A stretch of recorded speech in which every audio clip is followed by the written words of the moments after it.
Woman boom and do boom and do boom. Woman bomb and do boom and do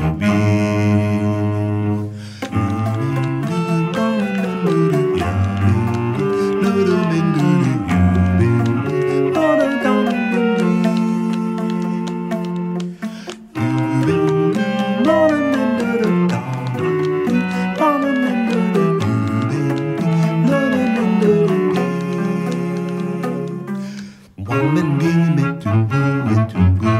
Woman bomb and do boom and do boom. Double croyez-moi content.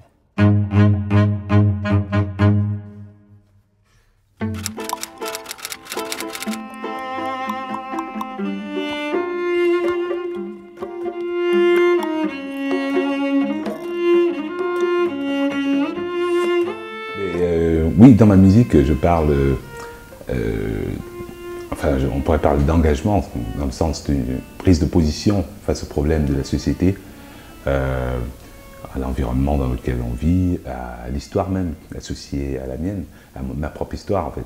Donc voilà, donc l'engagement passe par, comment dirais-je, la manière dont j'élabore certains thèmes, par exemple la corruption, qui est vraiment un véritable fléau dans ce monde, pas seulement dans mon pays, mais un peu partout dans le monde. J'en parle de manière... c'est une forme de satire, mais avec une touche, un brin d'humour parfois, pour sensibiliser aussi notre univers, notre monde. L'engagement aussi passe aussi par la prise de position face à l'essence même de l'humain, c'est-à-dire l'ancrage de l'humain dans sa propre culture, dans nos propres cultures, de nos cultures respectives, en l'occurrence la mienne. Ça passe par quoi? La transmission des valeurs, la transmission de la culture. Je l'applique moi-même au sein de ma propre cellule familiale, à travers la langue, par exemple. La langue que j'utilise pour communiquer avec ma propre fille, qui est née à New York. Donc voilà, donc je la parle, je la communique. Je communique par ce canal, par ce truchement. C'est aussi un engagement, parce que une forme de cohérence. L'engagement, c'est aussi rester cohérent dans ses propos et rester cohérent avec soi-même. C'est pas tout simplement chanter dans une langue, ne pas la transmettre. Comme j'ai dit très souvent à certains amis, j'ai dit, ben, à quoi ça sert de chanter dans nos langues nationales si nous ne la transmettons pas même au sein de nos propres cellules familiales? Je trouve qu'on est très incohérent là-dessus. Alors, j'essaye de... en parlant d'engagement, l'engagement aussi, vis-à-vis du fait que le respect des valeurs, comme je disais tantôt, le respect de la famille, des parents, des anciens, de tous ceux qui nous ont bercés depuis la tendre enfance, qui nous ont permis d'être là, quoi, donc la nature, par exemple aussi, l'engagement vis-à-vis du côté d'écologie. L'engagement pour moi c'est la prise de position face à des problèmes précis, face à des situations quelconques en tout cas. C'est aussi une forme de... Ça passe aussi par un ancrage dans une culture. L'ancrage, c'est quoi pour moi? Ça veut dire que to be grounded, je ne sais pas comment on le dit en français, mais enfin, to be grounded, si on veut être grounded, ça veut dire qu'on doit savoir d'où on vient, son histoire, les valeurs que nous partageons, voilà.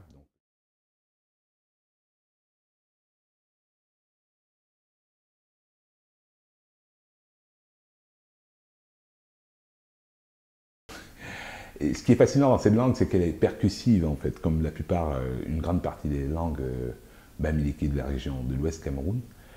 Et ça donne à ma musique, en fait, le côté percussif de la langue influe dans l'écriture de la musique. Donc ça s'entend très vite, d'ailleurs que je suis un passionné des rythmes, donc ça se voit là.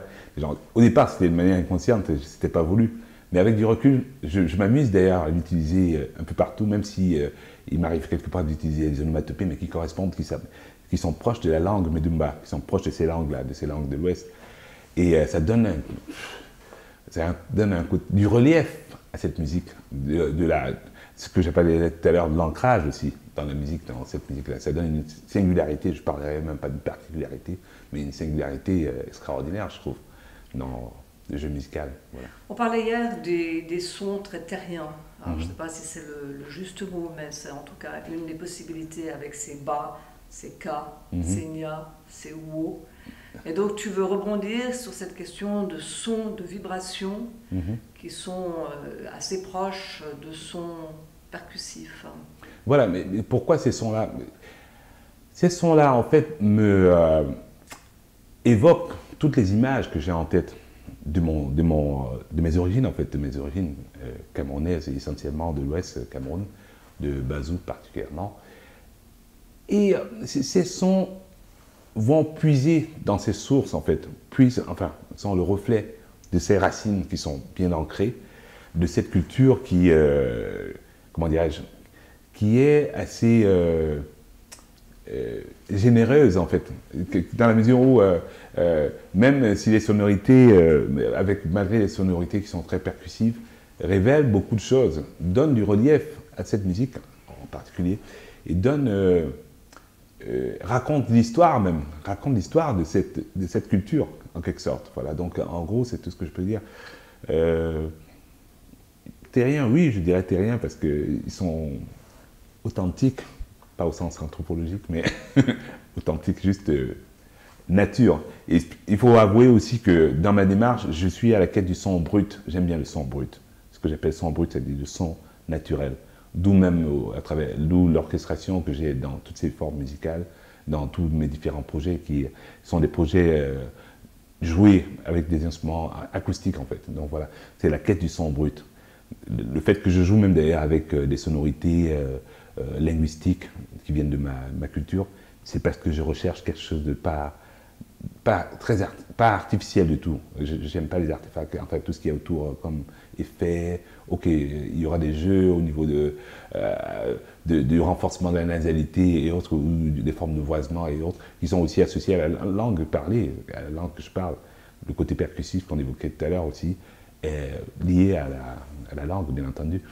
Mais la quête du son brut, c'est quelque chose d'essentiel chez moi. Je ne veux pas quelque chose dans ma musique qui soit j'appellerais fade ou superficiel. Ça ne me ressemble pas, quoi. Voilà. Non, côté terrien, c'est vraiment le mot idoine pour qualifier ça, quoi. Voilà. L'autre aspect, ce sont les entrelacs, parce que tu joues sans arrêt sur toutes les confluences du monde. Donc tu cherches on discutait aussi hier de cette question baroque, c'est-à-dire que tu adores assembler des éléments très disparates et puis quelque part démontrer qu'ils peuvent être en convergence. Donc ce travail constant entre par exemple le Cameroun, que tu revendiques souvent et d'ailleurs qui s'entend dans les mots que tu choisis et les rythmes, mais aussi par d'autres biais très subtils. Et puis ensuite, tu vogues évidemment bien au-delà. Tu es en conversation avec des musiques, des danses européennes, occidentales, la musique de chambre, classique, etc. Puis ensuite, tu repars sur des sons d'une ngoni. Et donc, c'est très intéressant, il y a vraiment ce sens très éveillé. Et donc, est-ce que tu pourrais parler un petit peu de ces notions qui, toi, t'interpellent et sur lesquelles tu travailles, et aussi qui convergent avec le fait que tu invites sans arrêt beaucoup de musiciens à venir chanter avec toi? C'est-à-dire que c'est toujours ces entre-là. Excellente question. En fait, danse. En fait, lorsque j'écris, par exemple, je parle du projet, du tout dernier projet EchoChamber, quand j'ai écrit l'ossature de ce projet, c'est le violoncelle, l'alto, la clarinette et la voix, ou les voix, mes voix en tout cas. L'idée c'était quoi? J'utilise parfois cet instrument comme l'alto, comme un instrument comme le ngoni. Je cherchais des sonorités particulières, vraiment très précises, dans ce projet. Pas forcément parce que déjà parce que j'utilise ces instruments, parce qu'ils offrent plus de possibilités harmoniques, beaucoup plus que certains instruments. Et aussi parce que j'estime que je vis à New York, et puis le fait de jouer avec ces musiciens, c'est plus facile pour moi de transporter, d'aller un peu partout, quoi, de voyager facilement, ou bien de donner une partition à un autre musicien, de jouer la musique plus facilement. Donc voilà. L'idée surtout, c'est que je ne m'interdis rien en matière de musique. Voilà, donc je ne m'enferme pas dans un carcan quelconque, même si l'ancrage est là. Je suis très ancré dans ma tradition bamileke de l'Ouest Cameroun, camerounaise en tout cas, et africaine au sens large du terme. Et dans la quête, je parlerai plutôt de le reflet de mon parcours, en fait. C'est le reflet véritable de mon parcours camerounais, européen et américain aujourd'hui, depuis quasiment 20 ans. Parce que les voyages, les interférences dont je suis le résumé, quelque part, se déclinent à travers mon écriture, en fait. Se déclinent là, s'entendent, toutes ces interférences s'entendent dans la musique, parce que je me dis, je ne me pose pas de questions lorsque j'écris, je me pose la question de savoir pourquoi j'écris, tout simplement. Je ne me pose pas la question de savoir pourquoi, pardon, on va loin. Je me pose pas la question de savoir dire que voilà, il faut que je fasse quelque chose qui va plaire à un public quelconque. Je fais parce que ça émane de moi, de ma personne. C'est une écriture très singulière, mais qui embrasse beaucoup de cultures aussi. Et le côté, comment dirais-je, inattendu, ça fait partie de ma personnalité. Ceux qui me connaissent de près savent que je suis quelqu'un qui jump tout le temps, qui est toujours en mouvement, en train de réfléchir la nuit, il va dormir avec des bouquins dans le lit. Donc voilà, en train de lire, en train d'explorer, de voir, de découvrir d'autres univers, quoi. Voilà. Donc je crois que, en fait, il s'agit du résumé. Chaque fois, ce sont des étapes de ma vie qui sont associées à mon vécu, en quelque sorte, ou à mes voyages, mes pérégrinations musicales, comme j'aime souvent dire, mes connexions ou bien mes aventures musicales avec différents musiciens qui ont forgé aussi cette personnalité, cette façon d'écrire, cette façon de penser que j'offre au public, voilà, tout naturellement. Et je pense aussi qu'il faut relever que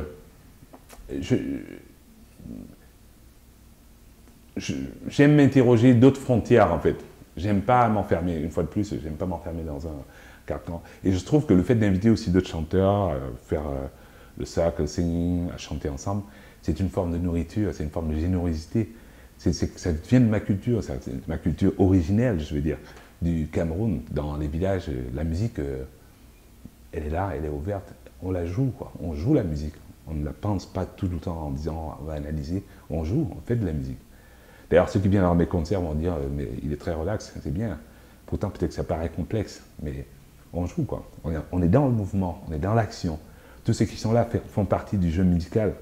L'espace sonore n'est pas réduit seulement à la petite scène qui est là, mais ça s'étend avec d'autres personnes qui vont peut-être sortir de la scène, bondir, et venir nous retrouver, échanger des notes avec nous, sur scène avec moi.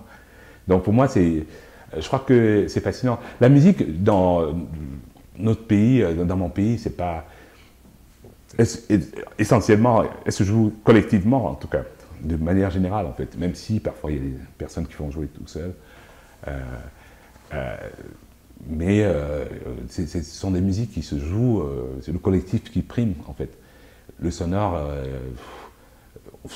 nous nourrit, quoi. Le sonore nous nourrit. Tous ces éléments du sonore, là, nous nourrissent. Tous ces éléments-là font partie du jeu musical. On ne peut pas s'en séparer comme ça. Donc pour moi, ce n'est pas un problème. Que j'arrive sur scène, que je joue avec une cloche, ou bien le mur, avec le micro, avec mon corps, ma poitrine, mes joues, mes cheveux.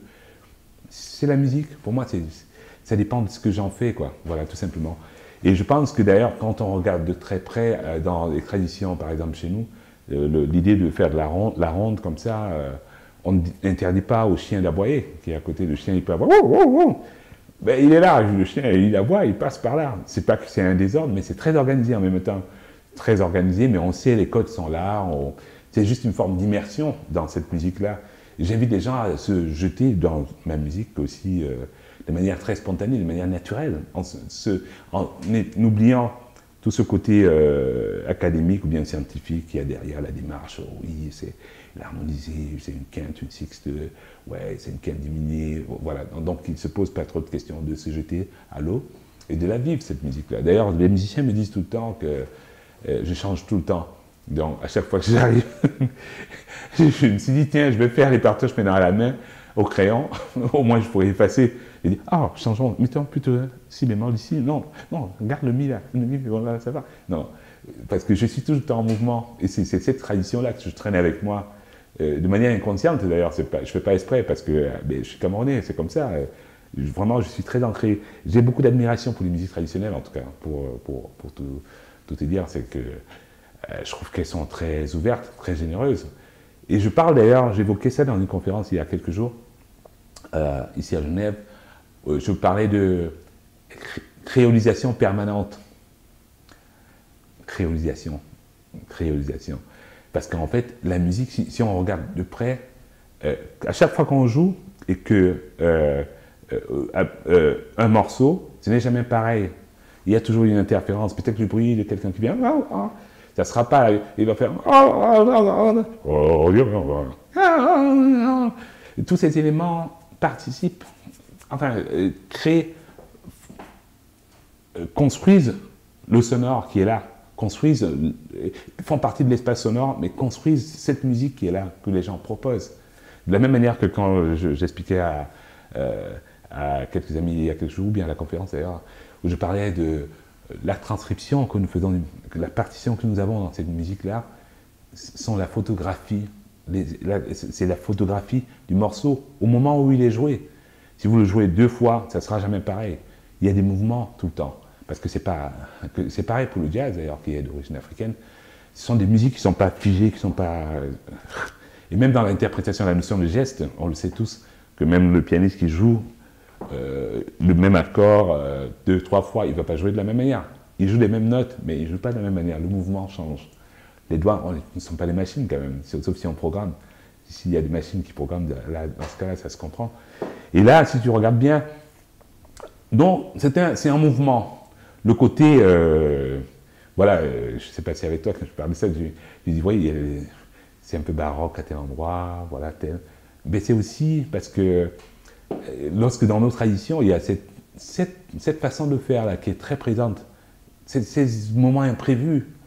Lorsque vous voyez les griots quand ils improvisent ou bien quand ils chantent, ou bien que ce soit dans les villages, même chez moi, au Cameroun, à l'ouest Cameroun, dans l'ouest Cameroun, les gens, il n'y a pas de partition comme ça, c'est pas figé, c'est toujours en mouvement. Et le mouvement, moi je le crée quand je suis devant mon papier ou bien quand je suis sur un piano en train d'écrire le morceau.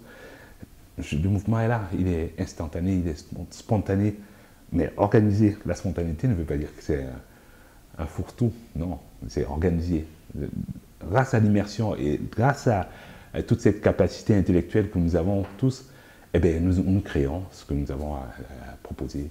Que nous créons là. Voilà.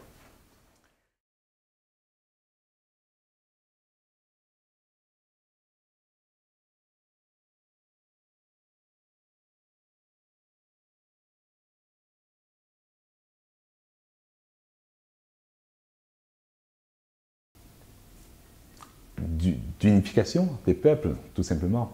D'amour aussi pour les gens, pour l'humain, enfin l'amour pour l'humain, tout simplement. Donc voilà, parce que j'arrive pas à compartimenter, à me dire que voilà, lui il est ougandais, il est. D'ailleurs, on parlait en aparté de panafricanisme, d'ailleurs, cette idée me fascine, d'ailleurs. Donc on pourrait même aller au-delà, quoi. Tout simplement dire de l'humanisme, tout simplement. Bon voilà, panafricanisme, ça me convient aussi. Je pense que derrière cette démarche, il y a surtout l'idée de rassembler le monde. Je suis un condensé du monde entier aussi. Je suis Camerounais, c'est sûr.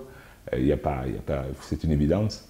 Mais je suis un Camerounais qui fait partie du monde, tout simplement. Voilà. Donc le monde aussi, comme je suis un élément du monde entier, j'essaie de parler à tous les humains aussi. Même aux animaux, hein, je parle aux animaux aussi. Donc voilà, je converse avec tout le monde.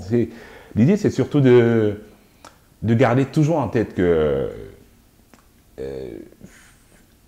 il n'y a pas qu'une seule façon de faire, il n'y a pas qu'une seule musique, il y a des musiques, mais il y a surtout la musique. La musique, il y a la musique. Qu'est-ce qu'on en fait, quoi? On se nourrit de quoi? Qu'est-ce qu'on veut faire? Qu'est-ce qu'on a envie de donner aux gens? Et c'est de sortir un peu de ce carcan, ces institutions de l'industrie musicale qui veulent que, voilà, il faut cadrer, il faut mettre là, dans les boxes, comme on dit. Voilà, on va faire. Alors, lui, il vient du Cameroun, il doit jouer tel type de musique. Alors, il doit faire ça, ça, ça. Ben, je suis un être humain, tout simplement.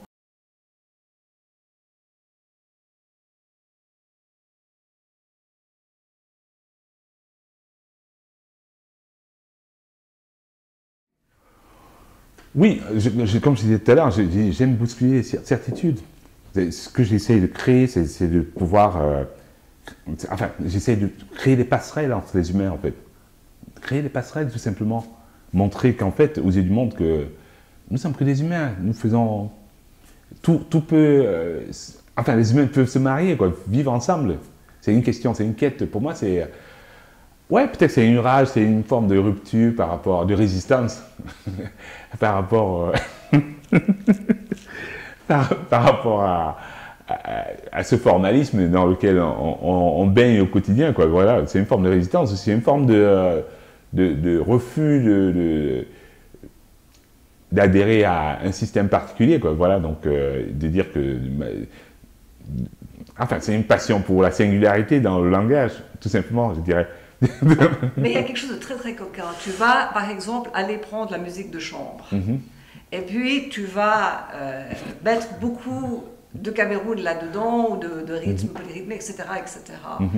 Et après, tu t'attends à ce que les gens y comprennent. Mais en fait, tu sais d'avance que tu es sans arrêt en train de déjouer ces facteurs. Alors oui, peut-être tu es à New York, c'est plus facile d'avoir un violoncelle, un alto, ce qui n'est pas tout à fait vrai, parce que tu pourrais avoir un balafon aussi. Mais ce que tu cherches à faire, c'est de mettre l'imprévisible, me semble-t-il. Je suis un adepte de l'imprévisible. Je suis un fan de Derrida. Déconstruction, reconstruction, déconstruction, voilà. Déconstruction, pas pour déconstruire comme ça, parce que pour faire le beau, pour faire le malin, mais surtout parce que je suis en quête de nouvelles sonorités tous les jours. Je n'ai pas envie de... Je ne m'interdis rien, en fait. C'est parce que je suis trop libre, peut-être. Un peu trop libre pour beaucoup de gens. Donc, c'est vraiment ça, hein, c'est ce qui Et je me dis, tout peut... je ne vais pas rejeter mes appétits, quoi, tout simplement. J'adore le baroque, j'adore...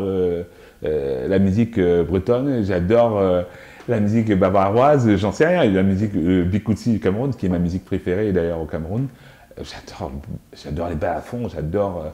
D'ailleurs, Manu Dibango joue sur un des morceaux de l'album, il est au marimba, donc qui est proche, qui est un fils du balafon, voilà, c'est quasiment la même chose, enfin, c'est de la même famille, en tout cas je dirais pas la même chose, c'est sûr.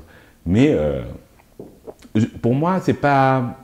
L'idée, c'est d'associer les sons, les sonorités de divers horizons et de, je dirais pas montrer au monde entier ce que ça peut donner, mais de présenter ça simplement, quoi, parce que parfois, quand on dit montrer, c'est comme si on avait envie, hey, vous avez vu, c'est ça, non. Je suis pas dans cette quête-là, je suis pas dans cette posture-là.